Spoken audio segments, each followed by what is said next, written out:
ओम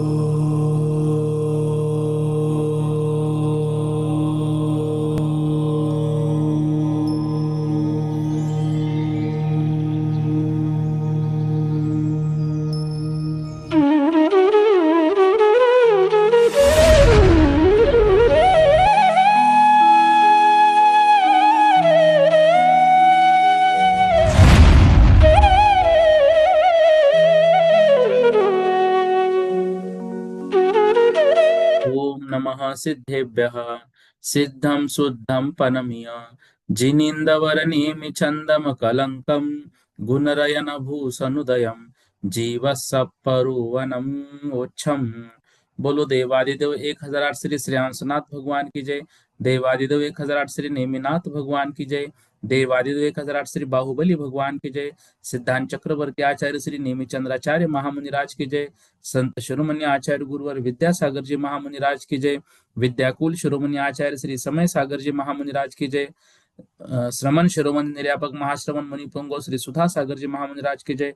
समस्त मुनि संघ की जय। कल दो गाथाएं हम सभी ने पढ़ी थी और दो गाथाओं के माध्यम से पंचेंद्रिय तिर्यंच, पंचेंद्रिय मनुष्य, इनके भेद, तिर्यंचों में भी कर्म भूमि तिर्यंच और भोग भूमि तिर्यंच आदि भेदों को हमने पढ़ा था। उसके पूर्व जीव समास में जीव के भेद हमने पढ़े थे। उसमें एक भेद पढ़ा था जीव, दो यदि भेद होते हैं तो दो भेद होते हैं त्रस और स्थावर। तीन भेद की जब बात करेंगे तो एकेंद्रिय, विकलेंद्रिय, सकलेंद्रिय। मैं ये विषय बार बार रोज रिवीजन इसलिए ले रहा हूं कि हमारी याद हो जाए। चार जब भेद करेंगे जीव समास के तो चार भेद होंगे एकेंद्रिय, विकलेंद्रिय और सकलेंद्रिय के दो भेद करेंगे असंगी पंचेंद्रिय, संगी पंचेंद्रिय। पांचवा भेद जो है पांच भेद के लिए उसमें पांचों इंद्रिय संबंधित विषय आएंगे, एकेंद्रिय, द्विइंद्रिय, तीन इंद्रिय, चतुरिंद्रिय और पंचेंद्रिय। जहां पर बात छह भेद की आती है वहां पर पृथ्वी कायिक आदि जो भेद है वो मतलब पृथ्वी कायिक, जल कायिक, अग्नि कायिक, वायु कायिक, वनस्पति कायिक। छठवां भेद सभी विकल्त्र और सकल जो इंद्रिय जीव है उनको हम बोलते हैं त्रसकायिक। तो पृथ्वी कायिक, जल कायिक, अग्नि कायिक, वायु कायिक, वनस्पति कायिक और छठवां भेद होता है त्रसकायिक। सात भेद जहां पर होते हैं वहां पर फिर से ये पांच पृथ्वी आदि कायिक और फिर छठवां भेद विकलेंद्रिय, सातवां सकलेंद्रिय। आठ भेद जहां पर होते हैं वहां पर पृथ्वी, जल, अग्नि, वायु, वनस्पति, विकलेंद्रिय और संगी पंचेंद्रिय, असंगी पंचेंद्रिय, आठ भेद के लिए। नौ भेद जहां पर होते हैं वहां पर ये पांचों भेद होते हैं पृथ्वी, जल, अग्नि, वायु, वनस्पति, फिर द्विइंद्रिय, तीन इंद्रिय, चतुरिंद्रिय और पंचेंद्रिय। 10 भेद जहां पर होते हैं वहां पर ये स्थावर के पांच भेद प्लस उसमें द्विइंद्रिय, तीन इंद्रिय, चतुरिंद्रिय और पंचेंद्रिय को दो भागों में बांटा जाता है। जहां पर 11 भेद होते हैं 11वें भेद से इनके बादर और सूक्ष्म लगाना प्रारंभ हो जाता है। तो पृथ्वी, जल, अग्नि, वायु और वनस्पति इन पांचों के बादर और सूक्ष्म के भेद करेंगे तो 11 और 10, पांच दुनी और 11वां भेद होता है त्रस। 12 भेद के लिए इसी तरह से इन पांचों के बादर और सूक्ष्म के भेद से पांच दुनी 10 और फिर त्रस के दो भेद किए जाते हैं विकलेंद्रिय और सकलेंद्रिय।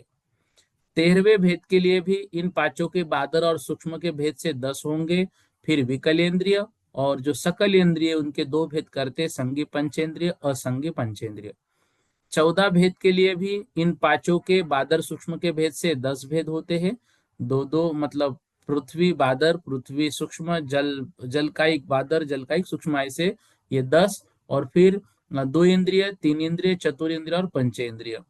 15 जीव समास के भेद जहां पर होते वहां पर भी इन दोनों के जो है पांच दूनी 10 होते हैं और फिर दो इंद्रिय, तीन इंद्रिय, चतुरिंद्रिय और पंचेंद्रियों को दो भागों में बांटा जाता है असंगी संगी। 16वें भेद से थोड़ा विषय यहाँ पर चेंज होता है।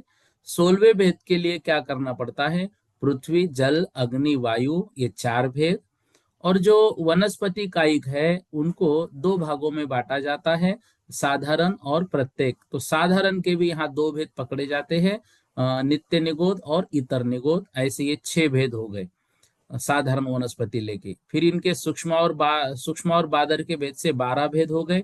फिर प्रत्येक वनस्पति एक, और विकल इंद्रिय, असंज्ञ पंचेंद्रिय और संज्ञ पंचेंद्रिय, ऐसे 16। 17 के लिए ये सेम भेद होते हैं, बस जो इतर निगोद तक मतलब 12 जो भेद हुए, 12 बादर और सूक्ष्म, जो प्रत्येक वनस्पति है, और विकल इंद्रियों को यहाँ पर भागों में बांटा जाता है, द्विइंद्रिय, तीन इंद्रिय, चतुरिंद्रिय और पंचेंद्रिय। 18वें के लिए भी ये वैसे ही होते हैं, 12 भेद शुरुआत के, फिर प्रत्येक वनस्पति, फिर द्विइंद्रिय, तीन इंद्रिय, चतुरिंद्रिय को तो बांटा ही था हमने, अब पंचेंद्रिय को भी 2 भागों में बांटा जाता है। 19 के लिए सेम वही भेद है जो 18 में है, बस यहाँ पर प्रत्येक वनस्पति को 2 भागों में बांटा जाता है, प्रत्येक वनस्पति प्रतिष्ठित और प्रत्येक वनस्पति अप्रतिष्ठित, ऐसे 19 भेद। इन 19 को पर्याप्तक और अपर्याप्तक में बांटेंगे तो 38 भेद, और ऊपर के 19 भेदों को पर्याप्तक, निवृत्त पर्याप्तक और लब्ध पर्याप्तक में बांटेंगे तो 57 भेद इनके हो जाते हैं। और फिर जो 57 भेद यहाँ पर लिए हुए हैं, इन 57 में से यदि पंचेंद्रिय के जो भेद है वो 6 हम कट कर दे, ठीक है ना, तो 51 भेद जो है वो एकेंद्रिय और विकल इंद्रिय के बचेंगे।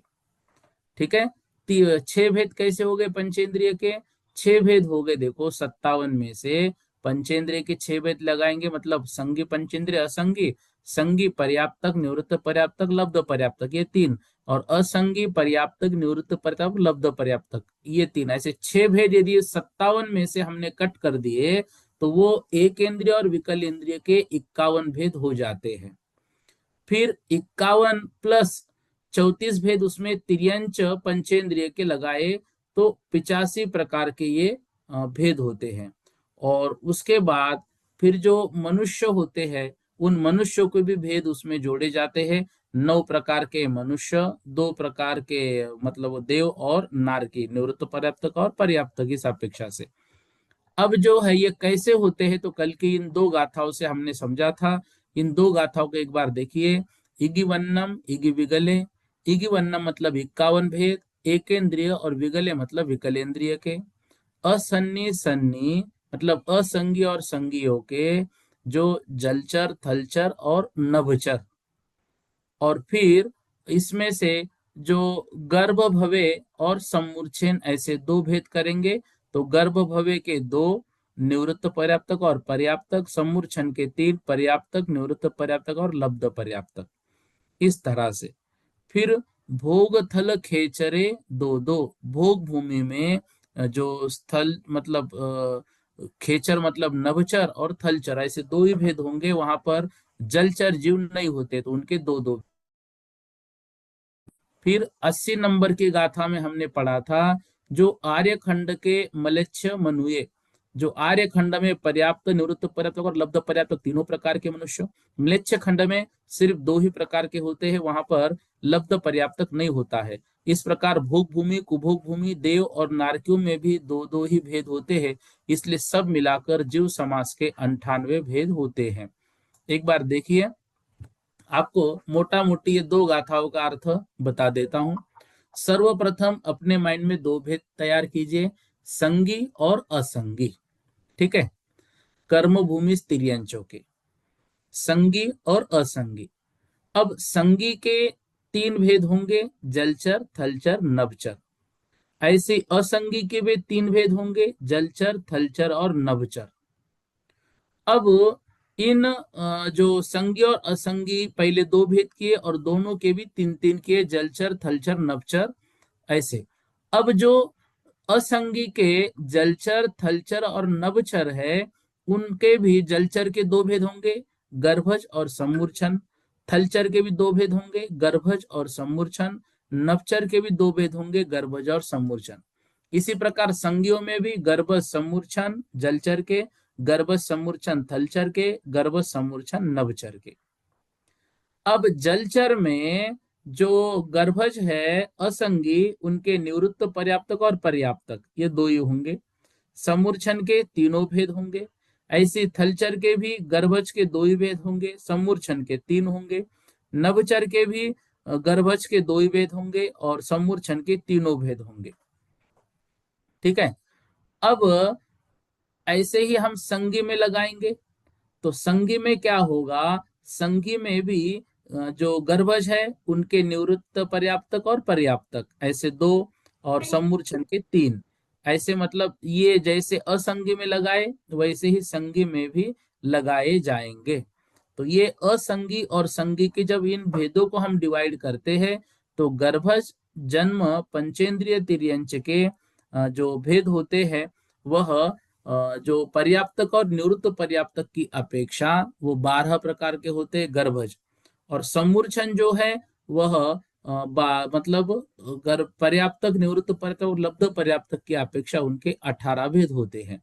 तो 12 प्लस 18 ऐसे 30 भेद, इसको कल की कक्षा में भी विशेष रूप से लिया गया था, आज फिर से समझा दिया। फिर से कह रहा हूं, गर्भभूमि तिर्यंच के 30 भेद लगाने के लिए सबसे ऊपर असंगी और संगी ऐसे 2 भेद कीजिए, फिर असंगी के नीचे और संगी के नीचे 3-3 भेद लिखिए, जलचर थलचर नभचर, इधर भी जलचर थलचर नभचर। फिर जो आपको पीडीएफ भेजी उसमें भेद बनाए हुए हैं। फिर जलचर को 2 भागों में बांटो, गर्भज और समूर्छन, थलचर को भी गर्भज समूर्छन, नभचर को भी गर्भज समूर्छन। ठीक ऐसे ही संगी में भी बांटना है। ठीक। अब गर्भज को आगे जो है मात्र 2 भेदों में बांटेंगे, पर्याप्तक और निवृत्त पर्याप्तक, लेकिन समूर्छन को 3 भेदों में बांटेंगे, पर्याप्तक, निवृत्त पर्याप्तक और लब्ध पर्याप्तक। ठीक है। इस तरह से ये जो है समूर्छन 3-3-3। ठीक है। समूर्छन जो है वह अभी जलचर के 3, थलचर के 3, नभचर के 3 असंगियों में, 3 त्याग कितने हो गए 9। ऐसे संगियों में भी समूर्छन जलचर थलचर और नभचर इनके भी 9, तो कितने भेद हो गए, ये 18 भेद होते हैं समूर्छन जन्म के पंचेंद्रिय तिर्यंच के। और ऐसे ही गर्भज जो है थलचर 2, जलचर 2, नभचर 2, 6 भेद हो गए असंगी के। ऐसी संगी के जो है जलचर 2, थलचर 2 और नभचर 2 ऐसे 6, तो 6 दूनी 12, ऐसे गर्भज जन्म पंचेंद्रिय के 12 और जो समूर्छन जन्म पंचेंद्रिय तिर्यंच है उनके 18, ऐसे टोटल 30 भेद जो है वो कर्मभूमि तिर्यंच के होते हैं। अब भोग भूमि पंचेंद्रिय तिर्यंच को जब हम उनके भेद देखते हैं तो वहां पे जो है जलचर जीव नहीं होते भोग भूमि में, थलचर और नभचर। थलचर में पर्याप्तक निवृत्त पर्याप्तक लब्ध पर्याप्तक यहाँ पे भेद होता ही नहीं, और नभचर में भी पर्याप्तक और निवृत्त पर्याप्तक। तो भोग भूमि में जलचर जीव नहीं होते हैं, समूर्छन नहीं होते हैं, असंगी भी नहीं होते हैं। तो भोग भूमि तिर्यंच के 4 भेद यहाँ पर हो गए। तो पंचेंद्रिय तिर्यंचों के कुल 30 और कर्मज के हिसाब से और भोग भूमि के 4 ऐसे 14 भेद यहाँ पर होते हैं, सॉरी 34 भेद होते हैं, 34। अब मनुष्य के जब भेद करेंगे तो मनुष्य को देखो सबसे पहले 4 भागों में बांटो। पहला भेद लिखो आर्यखंड, दूसरा भेद म्लेच्छ खंड, तीसरा भेद भोग भूमि, चौथा भेद कुभोग भूमि। अब उसमें आर्य खंड में मात्र पर्याप्तक निवृत्त पर्याप्तक और लब्ध पर्याप्तक मनुष्य होते हैं। लब्ध पर्याप्तक मनुष्य मतलब जो हमारे शरीर के मैल आदि में जन्म लेते हैं और मर जाते हो, कभी अपने मतलब वो आयु जो है पूर्ण नहीं करते। लब्ध पर्याप्तक ऐसे मनुष्य होते हैं, वो पंचेंद्रिय होते हैं लब्ध पर्याप्तक, लेकिन लब्ध पर्याप्तक पर्याप्तियां पूर्ण होने से पूर्व ही वो मर जाते हैं, तो ऐसे वो आर्य खंड में होते हैं। तो आर्य खंड के 3 भेद कीजिए, पर्याप्तक निवृत्त पर्याप्तक और लब्ध पर्याप्तक 3 हो गए। म्लेच्छ खंड के 2 ही भेद होंगे, पर्याप्तक निवृत्त पर्याप्तक। भोग भूमि के 2 ही भेद होंगे, पर्याप्तक निवृत्त पर्याप्तक। और कुभोग भूमि के 2 ही भेद होंगे, पर्याप्तक निवृत्त पर्याप्तक। तो ऐसे ये म्लेच्छ खंड भोग भूमि और कुभूमि के 6 और आर्य खंड के 3, ऐसे 9 प्रकार के मनुष्य होते हैं पंचेंद्रिय। फिर देवगति में भी जो है जो मनुष्य है उनके पर्याप्तक और निवृत्त पर्याप्तक अवस्था, और नारकियों में भी पर्याप्तक और निवृत्त पर्याप्तक ऐसे 2-2। तो पंचेंद्रियों के कुल तिर्यंच 34, 30 कर्म भूमि के हिसाब से, 4 तिर्यंच भोग भूमि के, 34 भेद। फिर पंचेंद्रियों में मनुष्यों के 9 भेद, पंचेंद्रियों में देवों के 2 भेद, और पंचेंद्रियों में नारकियों के 2 भेद। ऐसे टोटल 47 भेद जो है वह होते हैं। गाथा नंबर 79 से यह अर्थ यहां पर निकलेगा।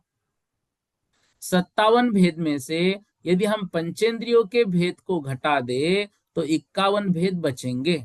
अब इसमें पंचेंद्रिय तिर्यंचों के भेद जोड़ेंगे तो 51 + 34, ठीक है ना। तो ये कितने हो जाएंगे, 85 में 85 भेद बनेंगे, और 85 में मनुष्य, देव और नारकी के भेद इसमें जोड़ देंगे।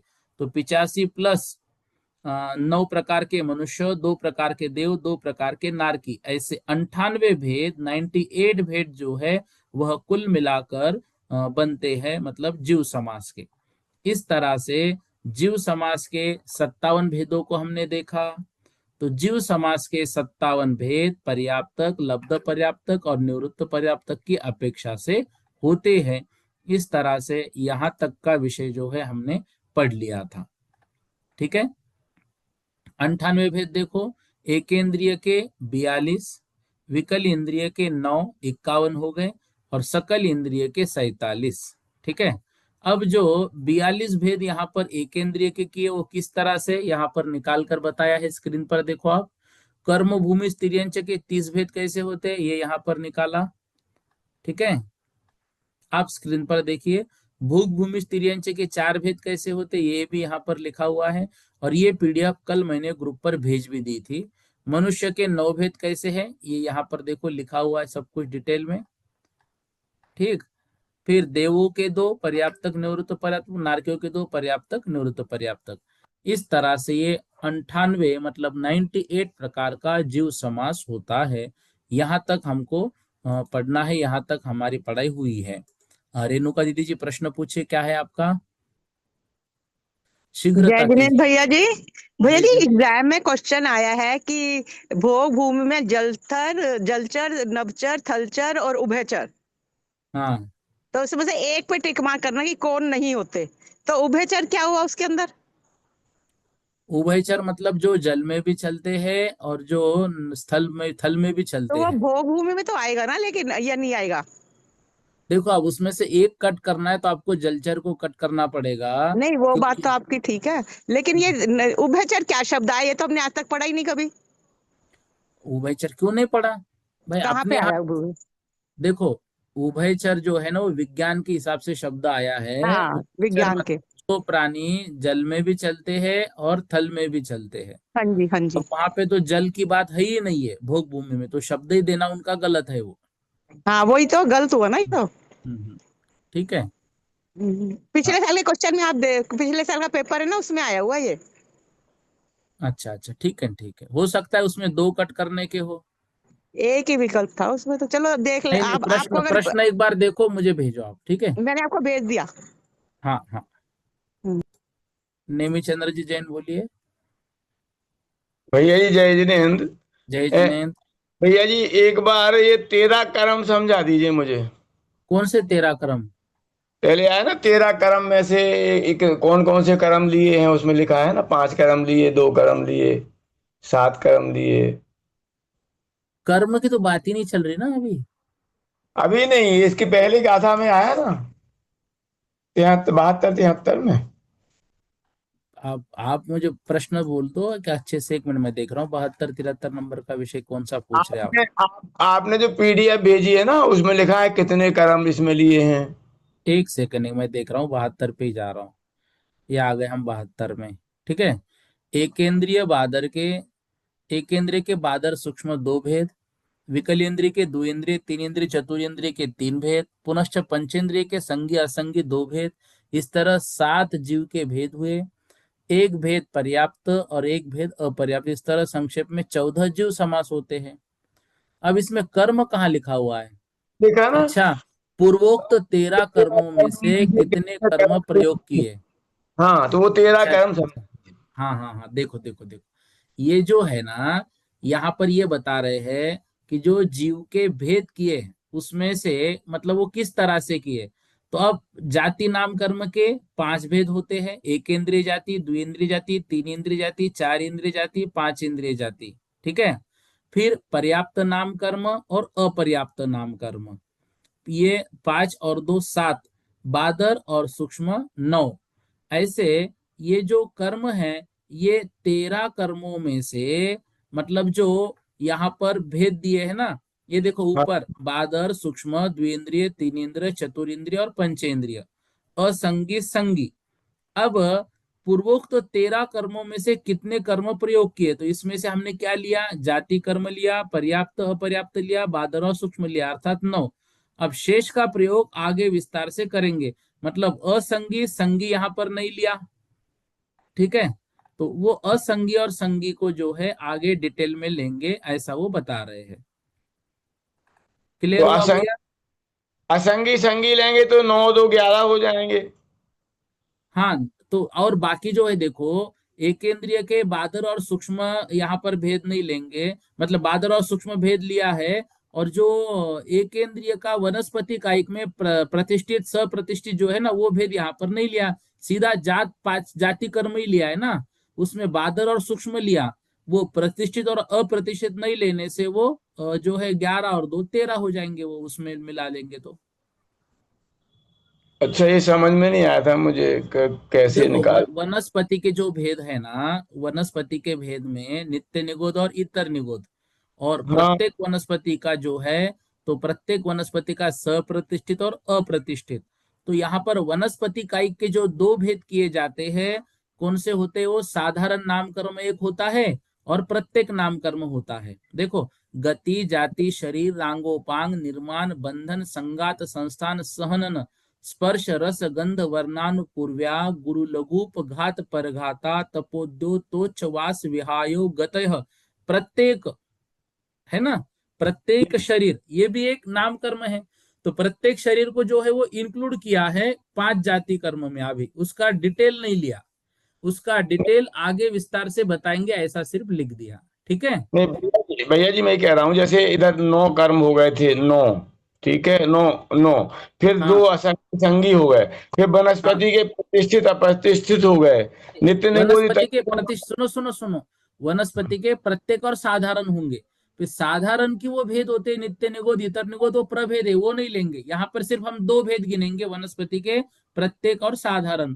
तो 9 में संगी असंगी जोड़ लिए 11, और प्रत्येक और साधारण जोड़ लिए 13। ऐसे 13 कर्म यहाँ पर होते हैं। अच्छा। प्रत्येक और साधारण जोड़ देना उसमें, उसमें उसके अभी प्रभेद नहीं करना है, क्योंकि वो लिख रहे हैं ना, डिटेल का जो है वो नीचे करेंगे। अब देखो, पूर्वोक्त यहाँ पर देखो, अगली गाथा में, गाथा नंबर आपको मैं बता रहा हूँ 73, 73 नंबर की गाथा में पीडीएफ में लिखा है, देखो, पूर्वोक्त 13 कर्मों में से कितने कर्म प्रयोग किए। अब यहाँ पर वो दे रहे हैं 5 जाति कर्म किए, सूक्ष्म और बादर किया। अब यहाँ देखो, साधारण और प्रत्येक किया। और देखो 11 स्क्रीन किए। पर, स्क्रीन पर देखो। जी। हाँ, साधारण प्रत्येक यहाँ पर लिया है ना, जी है जी। तो वो साधारण प्रत्येक ऊपर नहीं लिया है, संगी असंगी ऊपर नहीं लिया है, तो यहाँ पर 11 का प्रयोग हुआ है, ऐसा बता रहे हो, ठीक है। अच्छा, साधारण और प्रत्येक बच जाएंगे तो 13 हो जाएंगे। हाँ, जी भैया जी। क्लियर हो गया आपको अब? जी भैया जी, एक बात और कहना थी। बोलो जो बोलो। आपने गुण स्थान में कहा था, किस गुण स्थान में कौन कौन से कर्म नष्ट होते हैं, वो एक आप हाँ लिख के हमें भिजवा दोगे तो आप इसमें डाल देना। हाँ हाँ, अभी क्या है, अभी जो मैंने आपको पीडीएफ भेजी है ना, हाँ। हाँ, उस जी। पीडीएफ में सब कुछ वर्णन है, खाली वो कौन से गुण स्थान में कौन से कर्म नष्ट नहीं होते हैं, उतना विषय ऐड करना है। और प्रत्येक गुण स्थान की 5 7 विशेषताएं ऐड करनी है।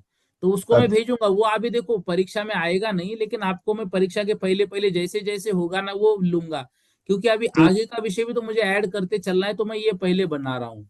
वो ठीक है विषय भैया। मैं आपको भेजूंगा, उसके विषय में आप निश्चिंत रहिए।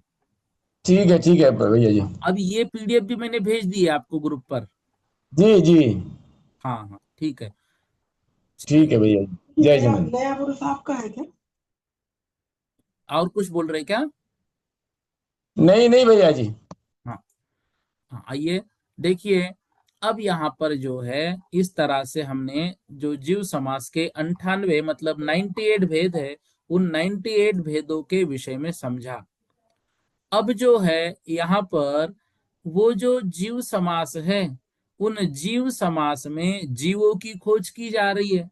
तो हमने पहले देखा जीव एकेंद्रिय है, विकलेंद्रिय है कि सकलेंद्रिय है। फिर एकेंद्रिय है तो कौन सा है? पृथ्वी है, जल है, अग्नि है, वायु है, वनस्पति है। अच्छा, पांचों है तो फिर उसमें बादर है कि सूक्ष्म है? बादर सूक्ष्म में देखा पर्याप्त है, निवृत्त पर्याप्त है कि लब्ध पर्याप्त है। ऐसे सभी प्रकार के स्थानों पर हम जाके आए। अब जो है फिर हमने उसमें नीचे पढ़ा था संगी और असंगी। संगी और असंगी में भी हमने दो भेद पढ़ लिए, गर्भज और सम्मूर्छन। ठीक है। अब सम्मूर्छन का जन्म कैसे होता है, गर्भज जन्म कैसे होता है, इस विषय में हमने पढ़ा है। लेकिन गर्भ जन्म जहां पर होता है, वह गर्भ जन्म की भी क्या कुछ विशेषता है क्या? क्या उनको भी कुछ भागों में बांटा जाता है क्या? तो आचार्य महाराज कह रहे हाँ बिल्कुल, उनको भी कुछ भागों में बांटा जाता है। वैसे यह विषय तत्वार सूत्र और सर्वार सिद्धि के दूसरे अध्याय में हमने पढ़ा था। यहाँ पर एक बार इसको और ले रहे हैं। देखो 81 नंबर की गाथा। संखावतय जोनि, संखावतय जोनि, कुमुन्नय वंशपत्तजोनीय,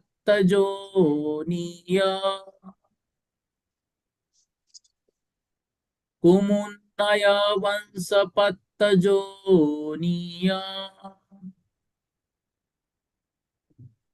तत्थय संखावत्ते,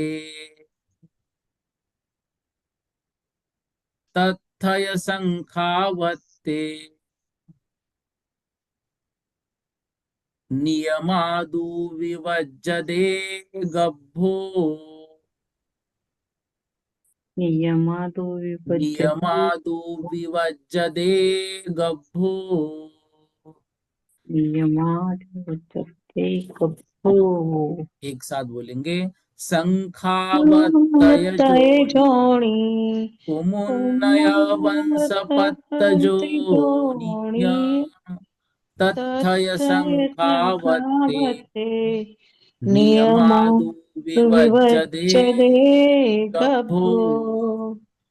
देखिए, अब यहाँ पर जो भेद किए जा रहे हैं वह यौनि के हिसाब से भेद किए जा रहे हैं। यौनि स्थान मतलब होता है जो जीवों का जन्म स्थान। उस योनि को पहले तो दो भागों में बांटा जाता है, वह है आकृति योनि और गुण योनि। आकृति योनि के भेद यहाँ पर पूछे जा रहे हैं और आकृति योनि के ही भेद यहाँ पर बताए जा रहे हैं।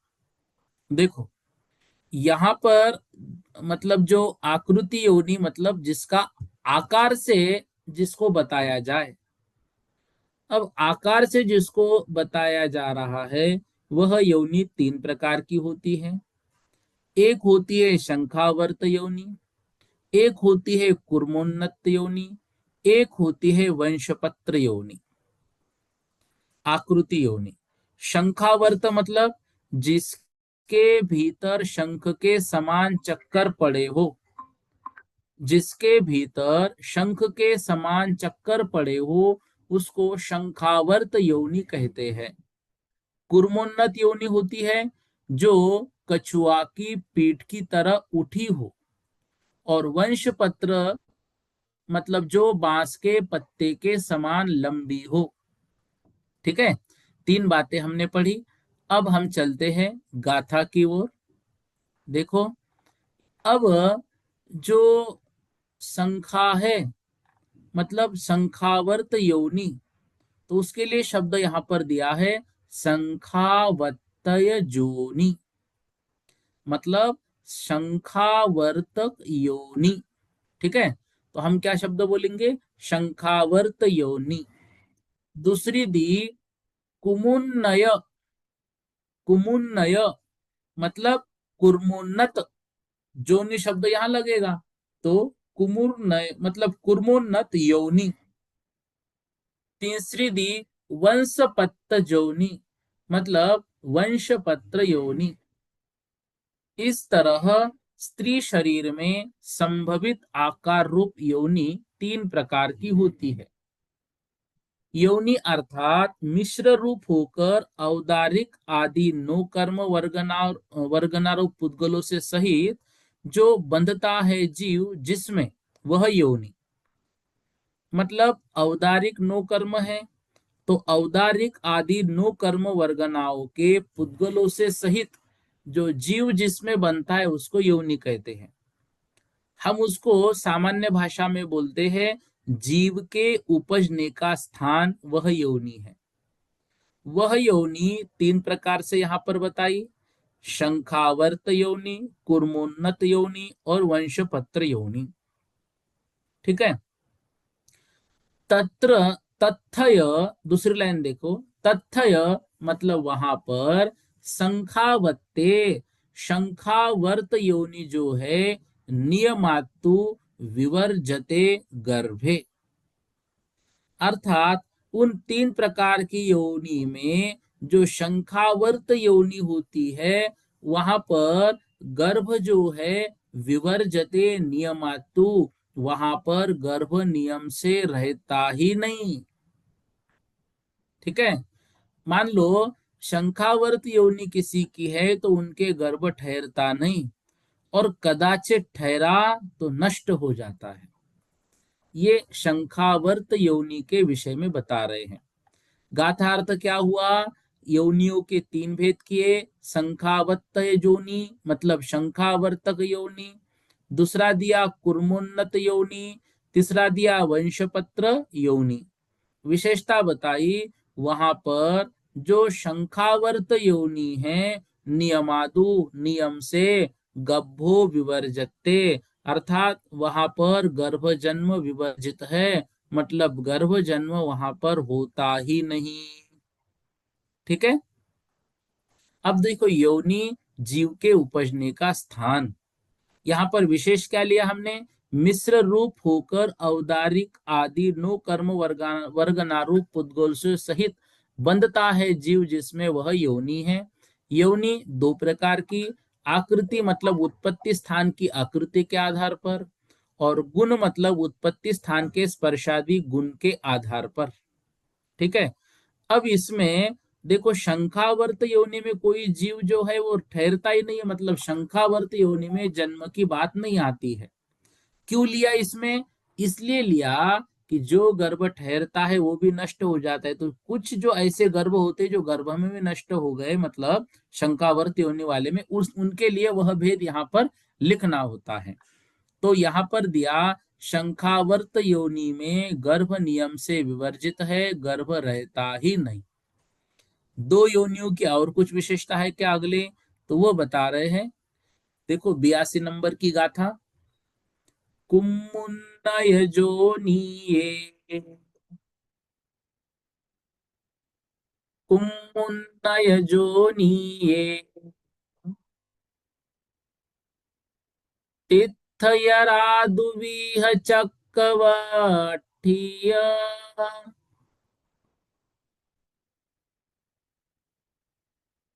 तिथयरादुविह चक्रवठिय रामावियजायन्ते,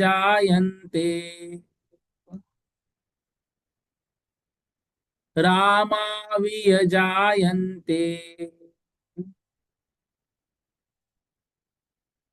शेषाये शेषगजनो दू, शेषाये शेषगजनो दू। एक साथ बोलेंगे, कुम्मुन्नय जोनिये तिथयरादुविह चक्रवठिय रामावियजायन्ते शेषाये शेषगजनो दू। देखो 82 नंबर की गाथा।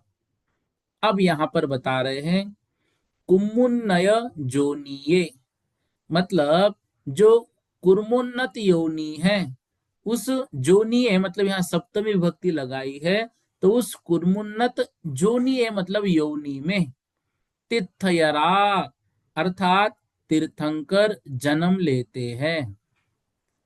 तीर्थयरा मतलब तीर्थंकर। दु विह चक्रवट्ठी, दो मतलब दो प्रकार के, विह मतलब भेद वाले, चक्रवट्ठीय मतलब चक्रवर्ती। दो प्रकार के चक्रवर्ती कौन से? एक सकल चक्रवर्ती, एक अर्ध चक्रवर्ती।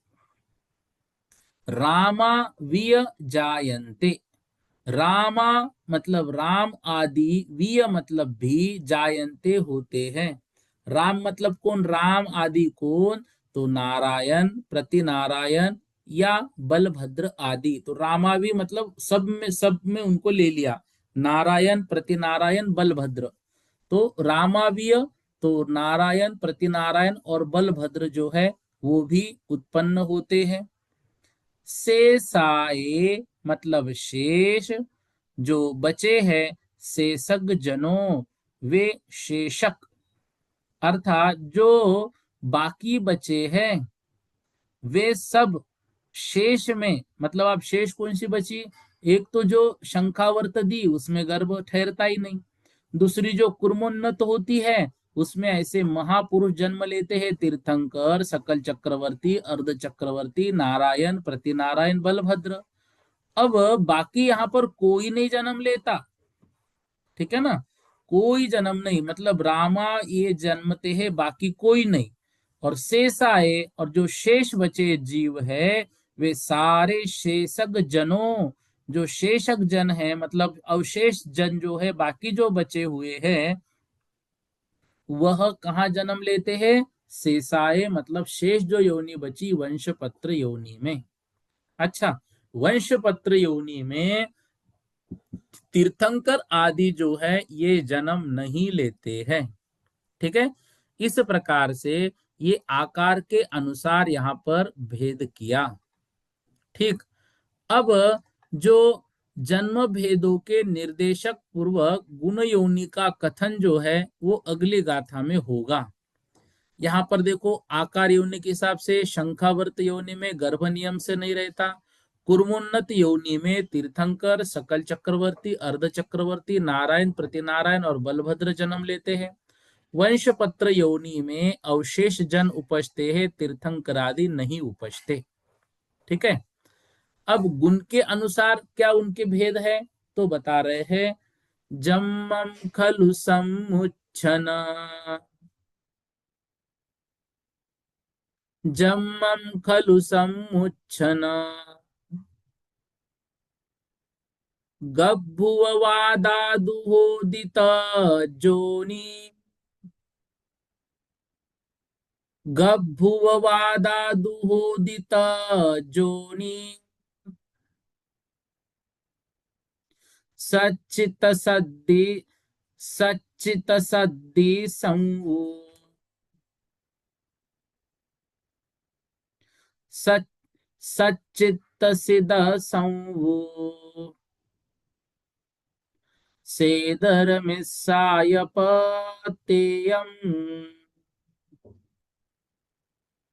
ड का उच्चारण संवूढ़ ऐसा ले लेना, सच्चित सिद्ध संवूढ़, सच्चित सिद्ध संवूढ़, सेदर मिस्साय पतेयम, सेदर मिस्साय पतेयम। अब क्या बता रहे हैं, जम्मम खलु, जम्मम खलु मतलब जन्म जो होता है वह तीन प्रकार से, समुच्छन सम्मूर्छन जन्म, गभ्भुव गर्भ जन्म, और उवादा, तो गभ्भुव से क्या लेंगे, गभ्भ उवादा, सम्मुच्छन सम्मूर्छन जन्म, गभ्भ मतलब गर्भ जन्म, उवादा मतलब उपपाद जन्म में। इस प्रकार से जो जन्म है वह जन्म तीन प्रकार का होता है, जन्म सम्मूर्छन गर्भ और उपपाद से होता है। भवति तद्योनय उस योनि में,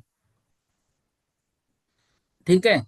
अब देखो, सम्मूर्छन गर्भज और उपवाद संसारी जीवों के जन्म के तीन भेद दिए, अब समस्तपने जो मूर्छन अर्थात जन्म धारण करने वाले जीव के उपकार्य निमित्त ऐसे शरीर के आकार परिणमन के योग्य पुद्गल स्कंदों का स्वयमेव प्रकट होना वह सम्मूर्छन जन्म होता है। मतलब सम्मूर्छन मतलब क्या होता है? जहां पर जन्म धारण करने वाले जीव अपने शरीर के योग्य आकार का परिणमन योग्य पुद्गल स्कंद वहां पर है तो स्वयं प्रकट हो जाते, उसको सम्मूर्छन जन्म कहते हैं। और जो गर्भ जन्म होता है वह शुक्र शोणित रूप का पिंड अपने शरीर रूप में ग्रहण होता है, वह गर्भ। और उपपाद शैया पर जो जन्म होता है वह उपपाद। इन तीनों के विषय में हमने दूसरे अध्याय में व्यवस्थित विस्तार से पढ़ा है। तो माता पिता के निमित्त बिना स्वयं शरीर के आकार के पुद्गलों का प्रकट होना यह सम्मूर्छन जन्म है। माता के लहू और पिता के वीर्य रूप पुद्गल का शरीर रूप से ग्रहण करना ये गर्भ जन्म। और देवों में संपूर्ण शैया में और नारकीयों का जो है वो उष्ट्र मुखादि आकार रूप योनि स्थानों में जो जन्म होता है वो उपपाद जन्म। ऐसे जन्म के 3 भेद यहाँ पर किए। ठीक है। और सम्मूर्छनादि द्वारा उन जीवों की जो है योनि यहाँ पर बता रहे हैं। मतलब वो जन्म जो है 3 प्रकार से होता है उस योनि में। वो योनि कौन सी? सम्मूर्छन, गर्भ और उपपाद जन्म वहां पर होते हैं। अब वो योनि कैसी होती है?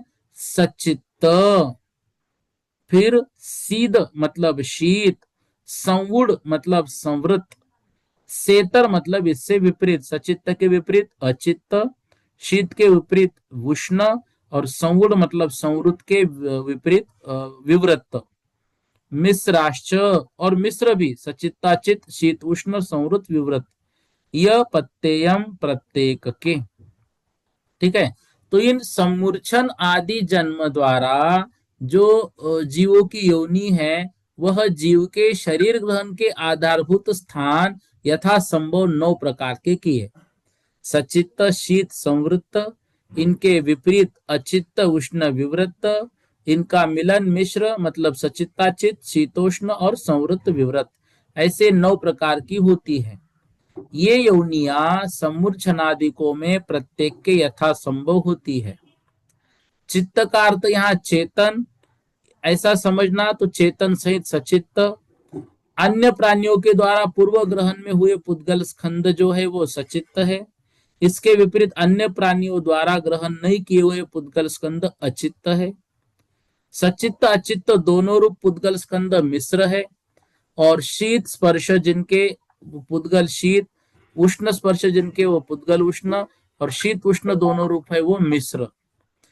फिर जिसका अवलोकन नहीं कर सकते ऐसा गुप्त आकार जो है वह संवृत, और जिसका अवलोकन किया है वह विवृत।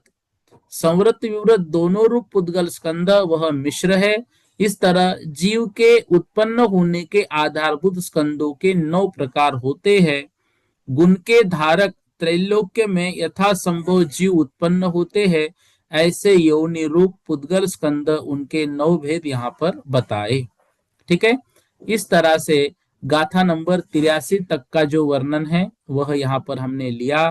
गाथा नंबर 84 को और विस्तार के साथ हम लेंगे। ये विषय जो है दूसरे अध्याय में हुआ, इसलिए इसमें आपको समझाने की इतनी कोई आवश्यकता नहीं है। इतना आज कर लेते हैं। बोधि समाधि परिणाम विशुद्धि स्वात्मोपलब्धि शिवसो के सिद्धि चिंतामणिम चिंतित वस्तुदानिम तौमंद मानस्य ममास्तुति।